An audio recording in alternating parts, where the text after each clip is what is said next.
You gotta get in the zone, you know?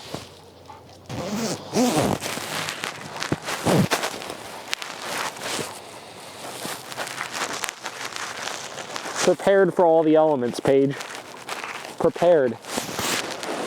All right, so I had to get this because what we're gonna do is we're gonna kind of take a step back here, and kind of like what we did with, what was that shepherd?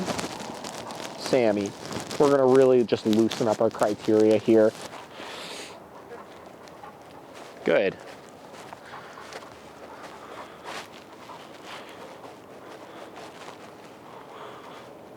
Good.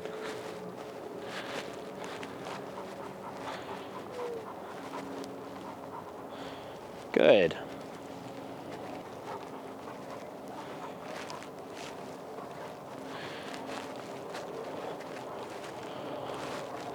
Good. Good. That's good. Thanks. So you're kind of just reducing your criteria to just the distractions at this point, because that's really where the problem is. I'm sure with minimal distractions, he'll probably heal fine, you know? But as you increase those distractions, he gets too fixated on them. And I want to start to see the attention stay on you a little bit better, you know? Like, this is not about a perfect heel. This is not about a perfect sit or anything. This is about him just being able to just slow the fuck down and, like, focus. So.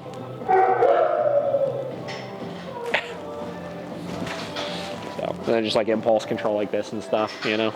Let's go ahead and try that. Hello! That's his voice. All right, Paige. Let's answer some YouTube questions. Let's go undercover. Let's see what the people have to say. All right. Coda Moose says, what size prong collar would you recommend for 130-pound Cane Corso, or how I like to say it, Kanye Corso?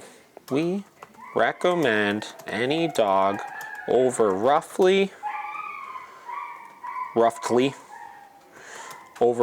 that's not spelled right still, roughly 55 to 60 pounds, use a 3mm Herm Spranger prong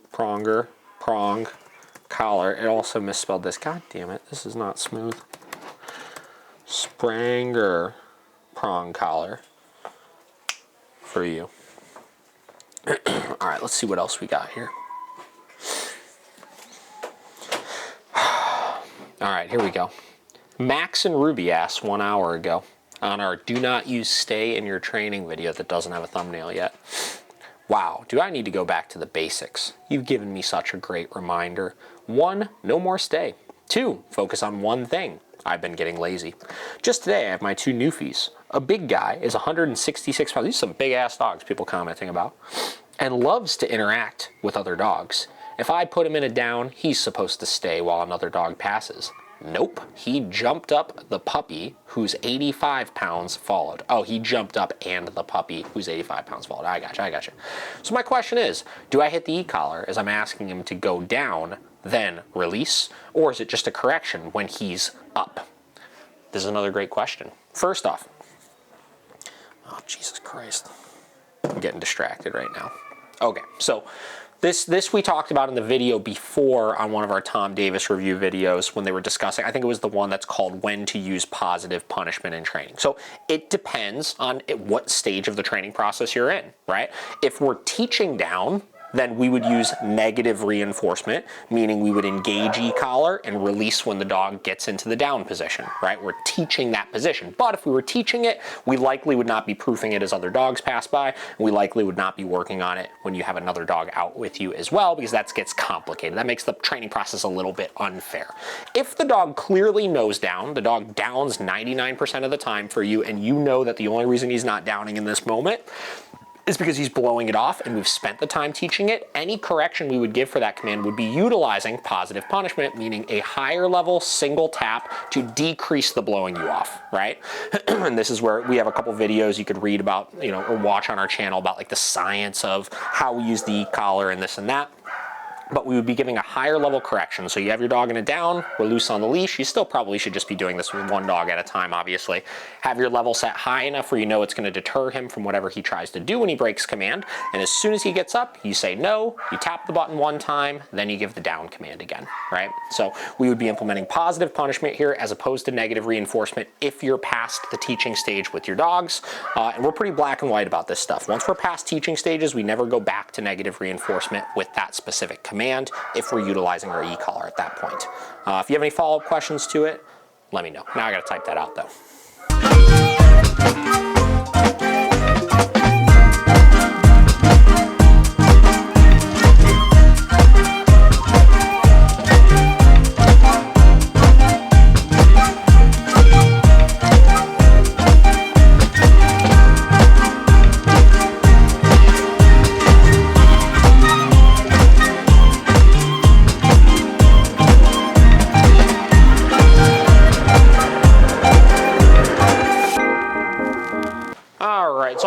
Foundational leash training with him looks pretty good. Like he knows his beds, his downs, his comes, this, that. Everything is contingent on the leash though. Obviously based on when he was off of the leash down there, he's a freaking psychopath.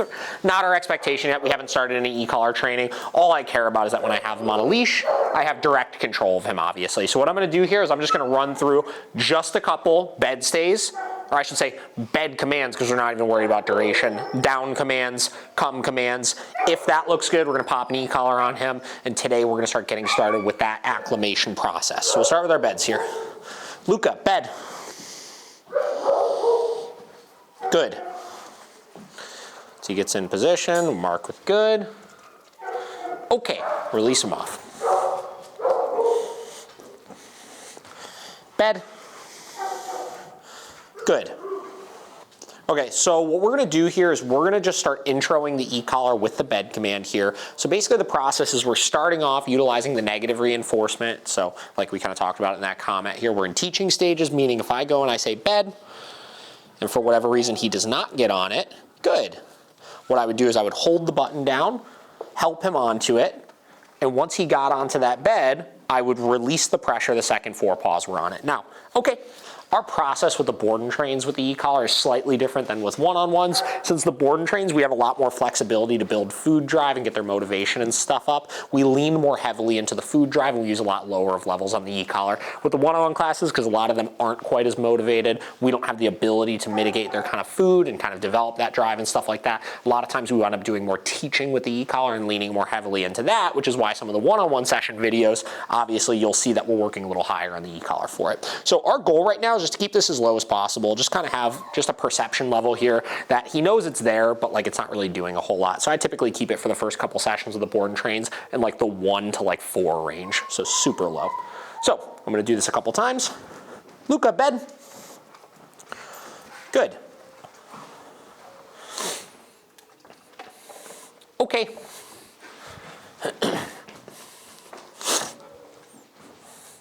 Luca, bed. Giving him a second. If he does it, good, fantastic. A lot of times if they're food motivated enough, we've already kind of moved through the teaching processes. Okay, meaning we could switch a little quicker into the single tap, which would be our positive punishment. Bed. Again, if he does not do it, e-collar's on, helping him on, e-collar's off. Good. Okay. So again, the scientific term, negative reinforcement, means we're removing something from the equation to increase the likelihood of a behavior, right? So in this case, bed, if he doesn't do it, and I have to engage e-collar pressure, help him on, and release it right there, that release of pressure should elicit a positive response out of the dog, further increasing the likelihood of him wanting to get onto the bed. Good. It's not really intended to be a harsh correction, it's intended to be an annoyance that they learn how to turn off. Okay, other trainers will refer to this process as escape avoidance training. So they're learning to escape a pressure or turn off a pressure. Bed. Same deal, pressure's on, pressure's off. Good. All right, same process here. We're layering e-collar into the walk next. So this is all about introducing the e-collar, utilizing negative reinforcement. So as I'm walking, if he gets out of position at all, we're applying continuous pressure. We're helping him into position, and we're releasing pressure once he's in position. So this is all about low-level introductory e-collar, getting him used to that sensation, and getting him understanding, again, how to escape and avoid that pressure. So if he gets ahead, continuous pressure, releasing pressure once he's in position. Turning on pressure, releasing pressure once he's in position. So again, pressure, release. Now at this stage, I like to have these commands as understood as possible initially from the dog. Like, he's been a pretty good walker for us over the last 5-6 days or so that he's been here. Again, the commands upstairs, he had a general enough understanding of those where this is really just kind of helping to solidify some of those mistakes he's still making because he's too distracted, right? Changing direction. He's turning with me. He's doing a really good job with this. So we'll just do 1 or 2 more laps up and down. Put him away. I keep these intro e-collar sessions nice and short. I want to keep the motivation up with him.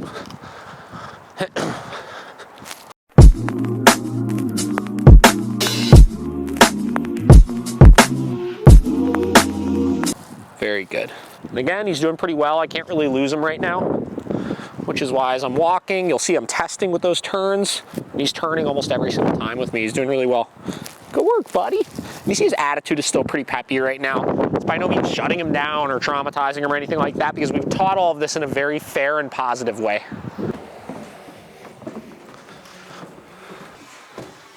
Phenomenal. All right, so now we're going to test this. Go ahead and stop and put her into a sit. And drop your leash. And then go ahead and just walk down the hallway here. Now, if she were to get up, obviously we would tell her no. I would give her the correction. But then from there, remember, we just take our time walking her all the way back and putting her back into a sit. That's awesome. Then you can go ahead and come back to her and then pick up the leash.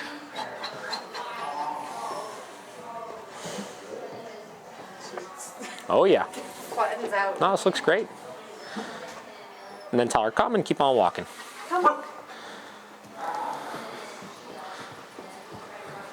Good. And then just peek your head in there, make sure there's no one in there before you walk in. Look at that, using that training to test the scenario. I like it. And yeah, we'll come on in here. I'll just close that door behind you.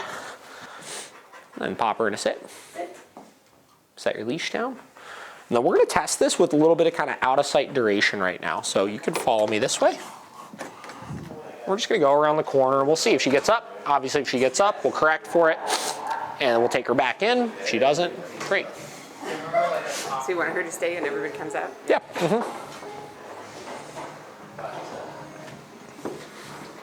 Just see what we get. Obviously, because we know she gets a little glued to you and stuff, this is a good drill to work on, like in the house. Put her in a sit, go around the corner, come back in, you know.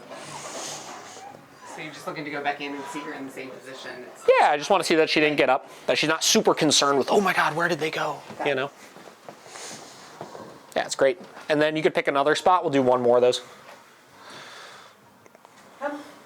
So next thing I want to talk about, because I know one of the big things you brought her here for was the reacting at like whatever, stuff coming up the driveway, all that kind of stuff. So you were saying you were kind of using your sit stay, obviously, in order to kind of get her to focus back in a little bit for that. So another thing I want you to start doing in between now and our next session is start separating in your mind.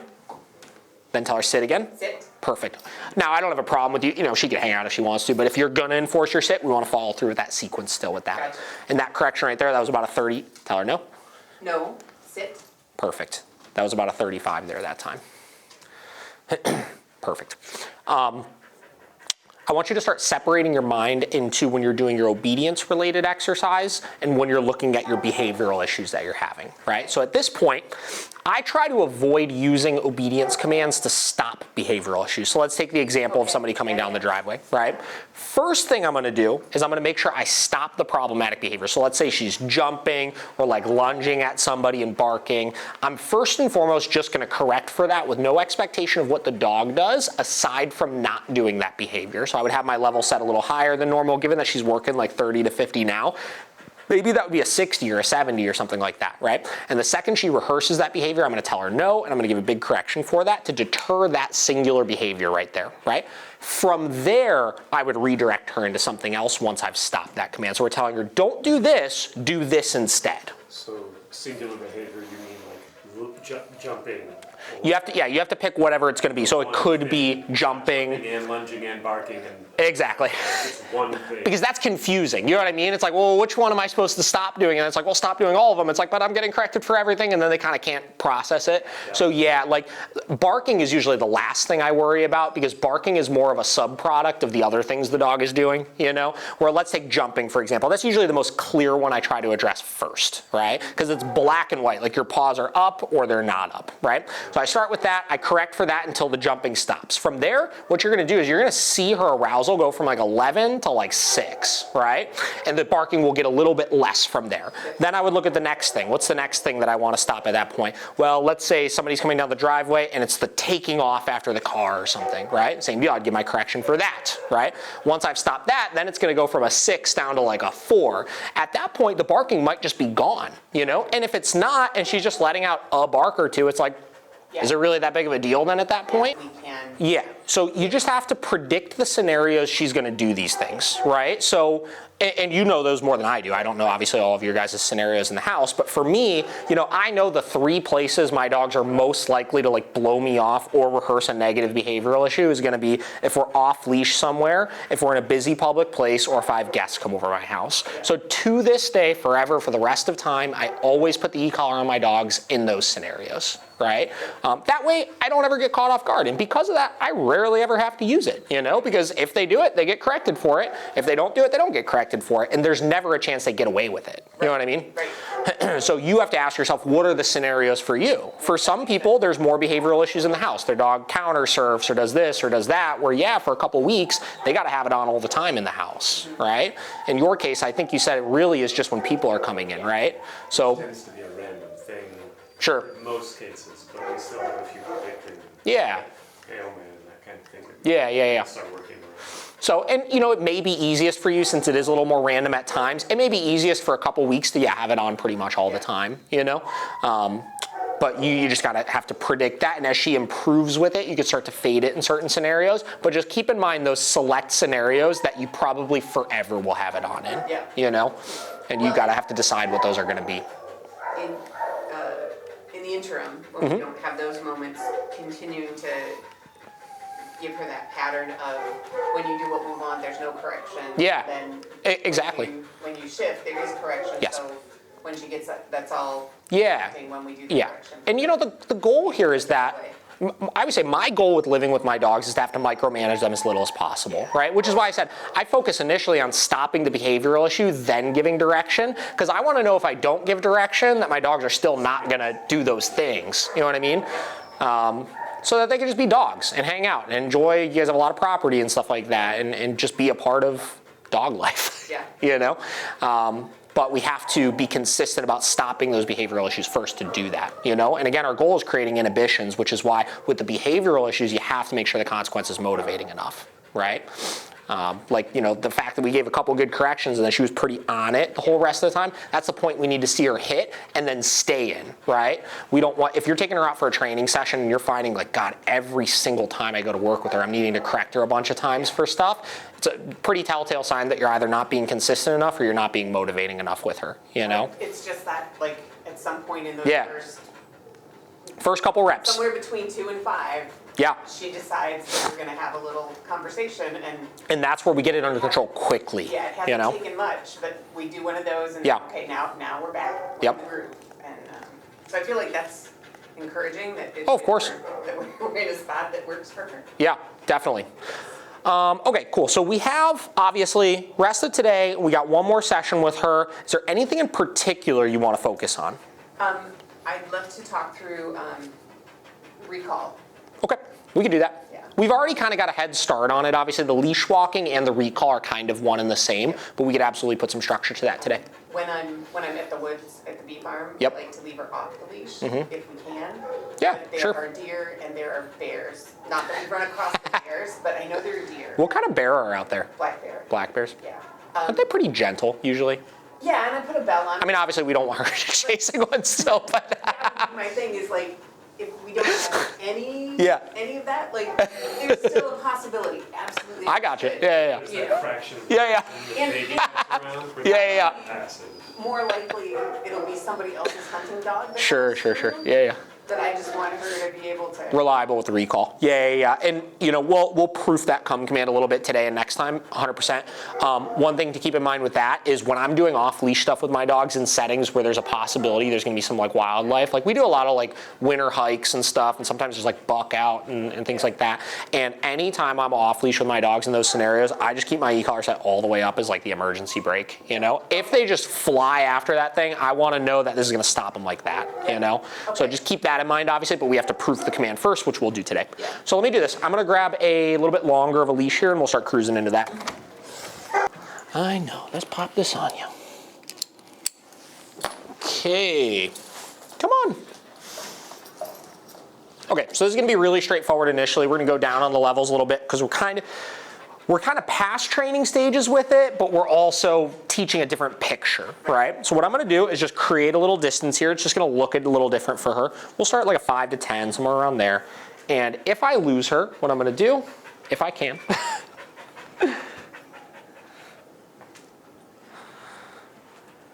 too good at this. Yeah, probably smart. Unbelievable. Come. I'll tell her come.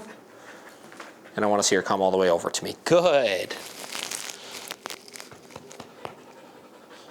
Okay. I'll release her. We'll do a couple of those. Come.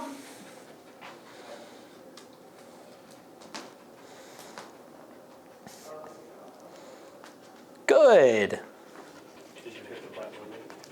Okay, only if I tell her no. Oh, here we go. Good one. And just ignore her here, obviously. Come. No. Come. There you go. Right there, because that was a hard one. I gave a little bit of visual help, but that was pretty good. Okay.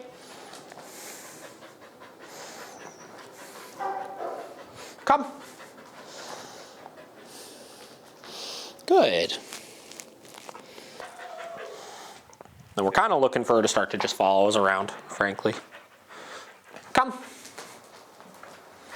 Nice. Good. Okay, you see how she does it successfully. Her confidence picks up a little bit with it. Come. Nice. Good. Okay. You like to trap me in this corner, though. Come. Good. Good job. All right, so next what we're gonna do is we're gonna pop this leash off. Okay, we'll do those off leash next. Is it good when we're practicing to do leash first and then off? Like, where does that? Our leash is our most black and white form of communication, right? So it ensures success. Like if for whatever reason she didn't want to come away from you, I know I could get her away from you still. So I try to make sure I've checked some of these boxes with the leash on as like my safety protocol before I go to fade it off completely. Got it. Because if not, you know, like if she decided to glue herself to you, it's like I'd have to sit there and just no tap, no tap, no tap, no tap, over and over and over again until I needed to get her to me, which will work eventually, but this is a little more fair of a way to start. Okay. Yep. Come. Like we'll see now, obviously, we'll see what happens. No, come. There we go. And because we proofed it, right, and we've kind of saw that after one correction, she typically is pretty good at coming back. No, come. She's proving us wrong here. Nope, come. Again, giving a little bit of help there. And it's not uncommon that still when we go to fade the leash off, they realize, oh, this thing isn't on me anymore. But again, I know she at least understands this. Yeah. Come. Good. Okay. Come. Good job. Okay. Right on the foot. Come. Good. And now that she's doing it well, again, my goal is to just let her be successful. Do it correct a bunch of times. Okay, just to reinforce that's what we want. Come. Good. Okay.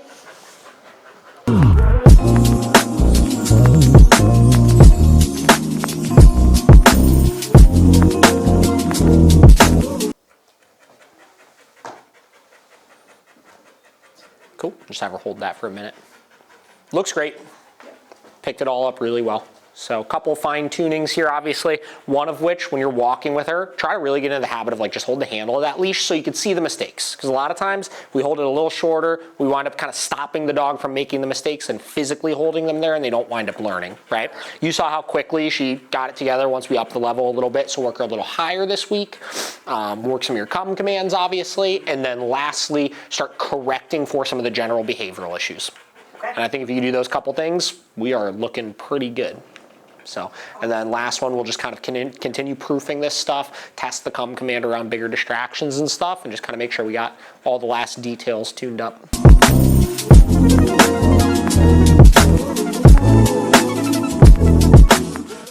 Nathan's taken her out with him when he's gone to pick up food, and wasn't it Il Rion when you left her outside to grab the pizza real quick? And she just I pushed her a little bit, but I went to Il Rion, I had to run and get quick at the pizza, and I had her sit outside by herself. I watched her, and she just stayed there.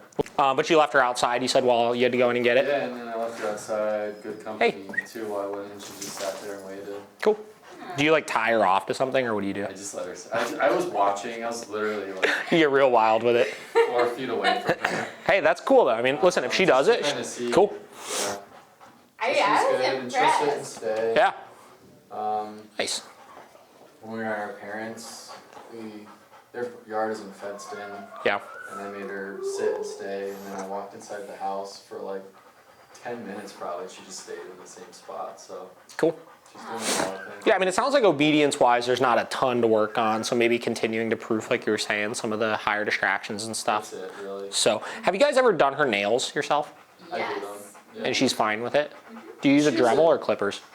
So I clip them first, just to get, so I'm not there forever with the Dremel. Yeah. And then I Dremel it to fine tooth it. They need to be clipped right now. Yeah, they're long. Okay, cool. And then I also have to drain her anal glands every now and then. Nice. And she does fine with it. Yeah. All right, cool. I think she's used to us messing with her because of the Yeah, the ears. Yeah, yeah. Okay, cool. Well, what we'll do is I'm going to start with just dremeling the nails real quick. I want to see how she does with it, obviously. You nailed us. I wear a mask when I do it because I can get so close to push her. Dude, the amount of, I probably shaved like 10 years off my life with how much nail dust I've inhaled. It's actually better with this than I thought.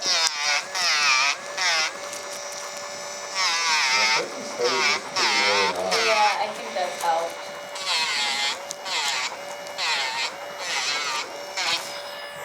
That was pretty good. We'll just have her hold this for a minute with some of the distractions. Then what we'll do is we'll try the bag thing. We'll try that a couple times, see what we get.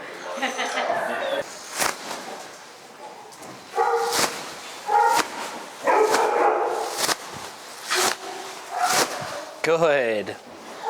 Good job.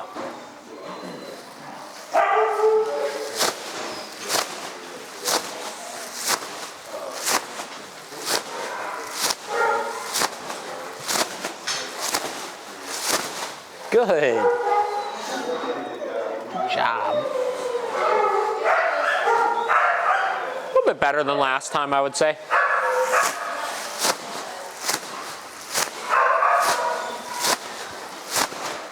Good.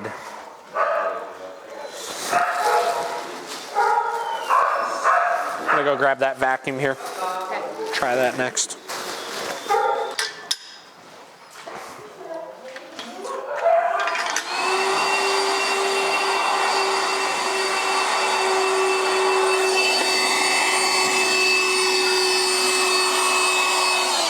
That was much better than last time.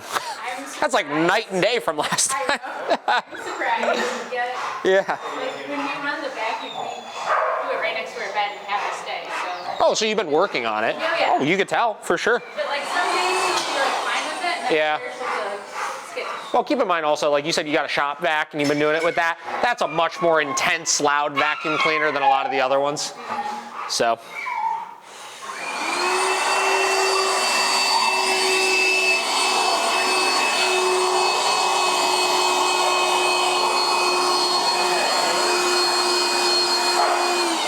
Oh, that's really good. Give her a second, we'll do that again. For you.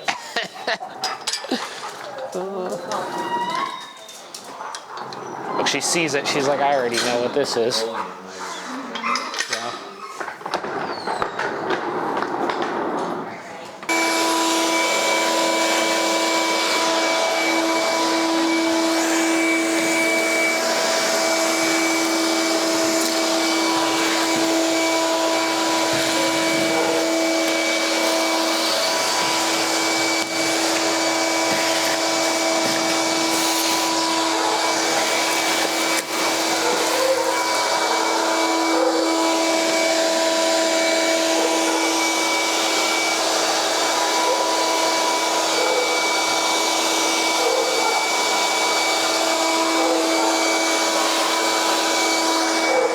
Pretty good.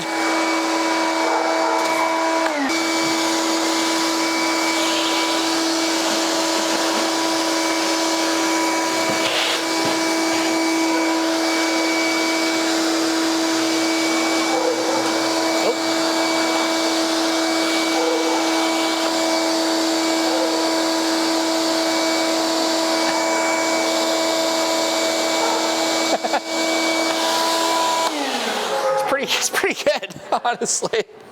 Maybe it's because she knows she has nowhere else to go right now. Yeah. It's like where the safe space is in the house. Yeah.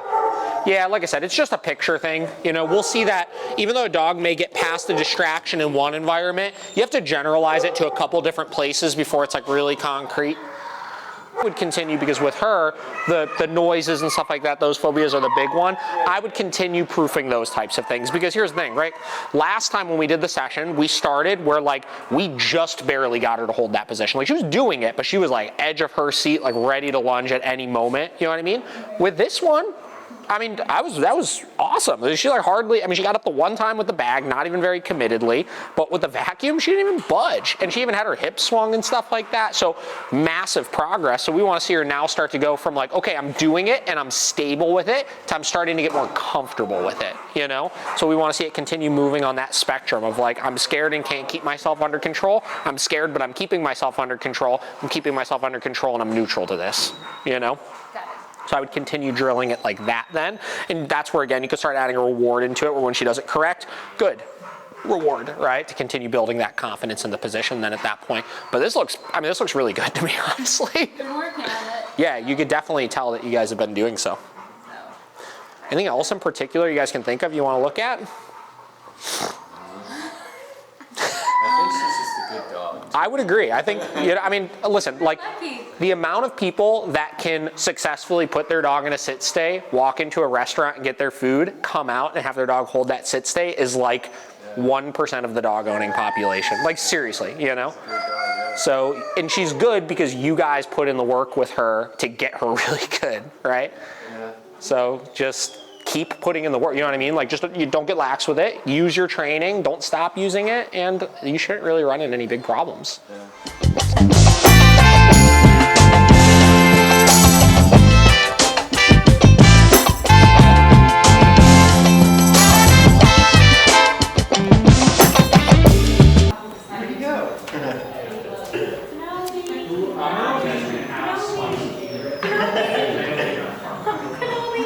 Where's that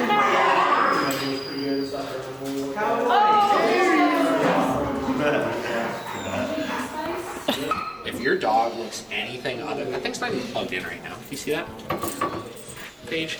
What am I the filmmaker now? Is that what's going on? Bennett, come on. We gotta get away from this. All right, he's in the exact same spot Luke is in right now. So we're probably gonna start e-collar, but we're gonna start with a couple beds, couple downs, couple comms. Bed. Ooh, that's not it, bruh. Come on. Good.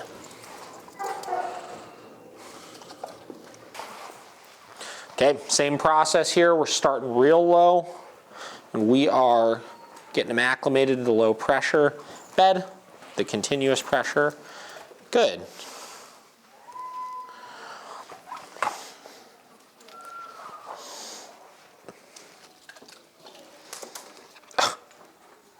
Okay, get it. Come on, bud.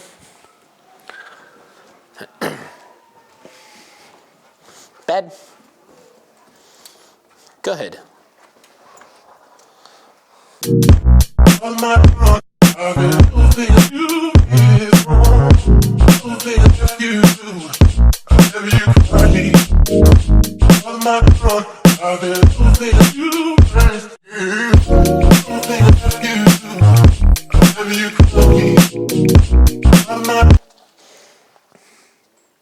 Okay, all right, so we're gonna move to the next step, which is adding duration into this, and then we're moving kind of out of the teaching stages into the proofing stages. So we're gonna switch from using the continuous pressure, because we could tell he knows the command at this point, to using a single tap correction if he doesn't do it correctly. So I'm gonna walk up, same deal, bed, give the bed command. If he does not do it, no, tap, bed. Good. So switching from negative reinforcement to positive punishment. Once I have him in position, no, bed. Start adding duration in. So I'm gonna walk around holding the leash.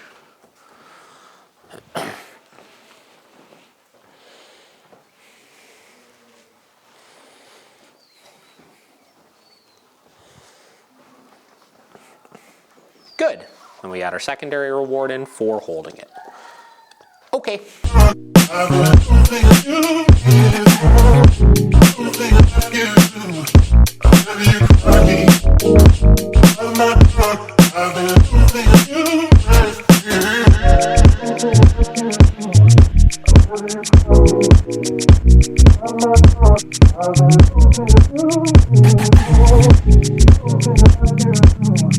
Bed. Good. Again, like we talked about with Luca, the e-collar just serves as a distraction initially, which is why he's making these mistakes right now. And as he starts to figure it out, he'll get much smoother with it. Good. You can tell he's maintaining really good engagement with me, which means obviously this is not a motivation problem. No. Bed. Okay.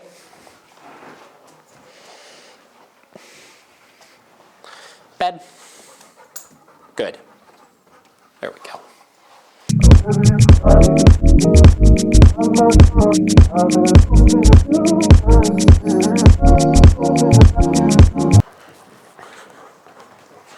Rocky, come. Good. Okay.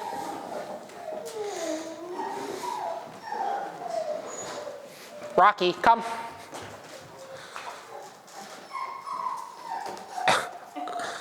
Good. He's like, I'm a little distracted. Okay.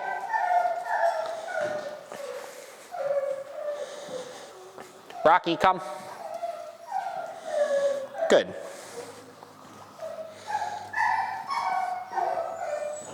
Okay.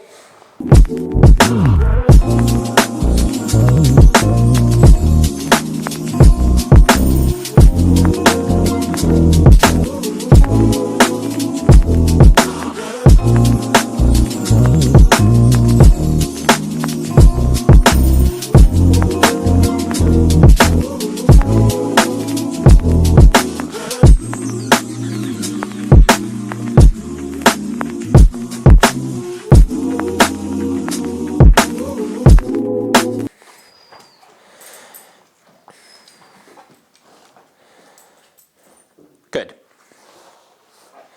We're going to be doing a lot of talking here. Okay, now, just new dog, developing some engagement here. Obviously, good. She's had a little bit of training before, so she's used to a prong collar, and okay, she did the PetSmart training, obviously, so she's probably used to working for food and stuff. So just getting that attention on me since she was pretty nervous coming out of the crate. Trying to build that confidence up a little bit. As Paige said, her big goal, confidence building. Looking to see, obviously, that she stabilizes into a sit. Just using that leash pressure to enforce it. Oh, you're sensitive. So I want to, good. Make sure she understands that pressure and release, that negative reinforcement with the leash. Okay, as not a negative, just direction. That's all I want. Want her understanding that steady pressure up simply means good. Put your butt down on the ground.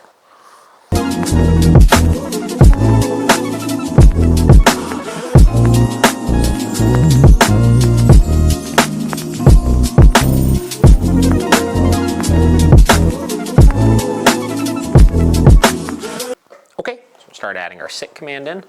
Sit. Good. Now that we know we can physically get her into the position. Okay. Sit. Good. Okay. Sit. Good. Okay. Sit. Good. Okay. Sit. Good.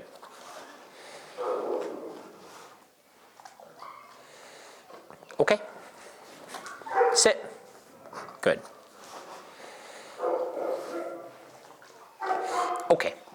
Okay, start to shape the bed next. So going back to no verbal command, walking her up, using this leash to get all 4 paws up on. Good. Once she gets on, marking with good. Okay. Rewarding, then releasing her. Come on.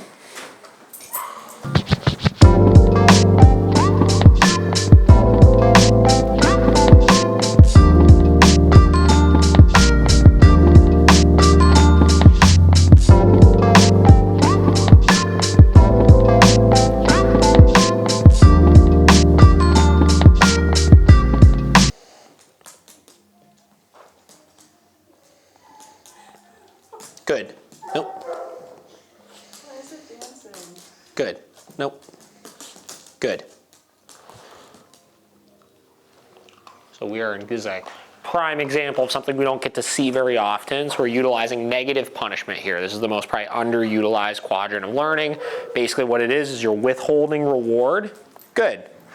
To decrease the likelihood of a behavior, right? So if he jumps, nope. Withholding, good. Once he stabilizes on the ground, marking with good and rewarding, right? So the withholding of the reward is what ultimately deters the behavior. Now, this is good for initially early on, shaping some of these commands. Nope, good.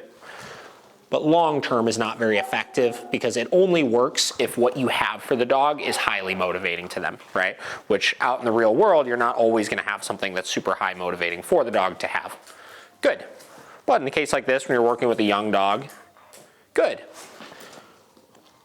You'll see over time this will, at least in your training session, okay, deter some of that jumping a bit. Good. Good. There we go.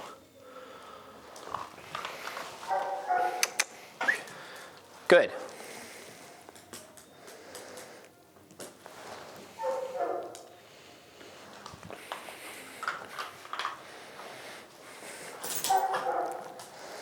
No. Good. No. Good. And the reward is for 4 paws on the ground. No. Good.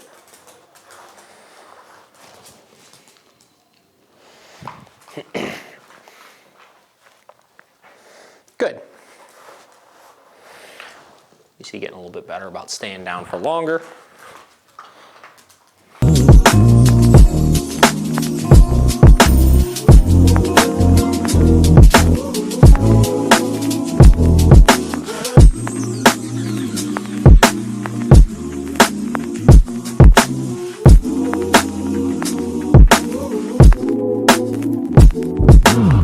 So this little dog here is for, what are the major issues you experience with your dog? Doesn't listen, barks all the time, terrible on the leash, jump. What are the major training goals you wish to achieve? Listen to me, walk off the leash, stop barking. Millie, you need to cool it with the barking, girl. How does your dog behave when walking on a leash? This is funny. Pulls like she is 100-pound dog. Millie, what are you doing?